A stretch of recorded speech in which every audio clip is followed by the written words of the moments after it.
about 10 days after 9/11, I went through the Pentagon and I saw Secretary Rumsfeld and Deputy Secretary Wolfowitz. I went downstairs just to say hello to some of the people on the Joint Staff who had used to work for me, and one of the generals called me and he said, "Sir, you got to come in. You got to come in and talk to me a second." I said, "Well, you're too busy." He said, "No."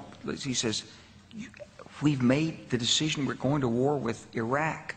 This was on or about the 20th of September. I said, "We're going to war with Iraq. Why?" He said, "I don't know." He said, "I guess they don't know what else to do." So I said, "Well, did they find some information connecting Saddam to Al-Qaeda?" He said, No. He says, "There's nothing new that way. They've just made the decision to go to war with Iraq." He said, "I guess it's like we don't know what to do about terrorists, but we've got a good military and we can take down governments." And he said, "I guess if the only tool you have is a hammer, every problem has to look like a nail." So I came back to see him a few weeks later, and by that time we were bombing in Afghanistan. I said, "Are we still going to war with Iraq?" And he said, "Oh, it's worse than that."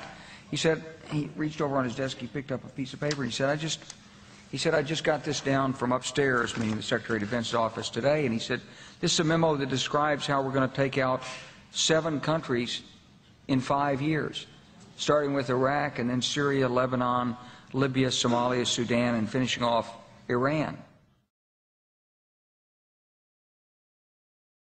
The truth is about the Middle East is, had there been no oil there, it would be like Africa. Nobody is threatening to intervene in Africa. The problem is the opposite. We keep asking for people to intervene and stop it. And there's no question that the presence of petroleum throughout the region has sparked great power involvement.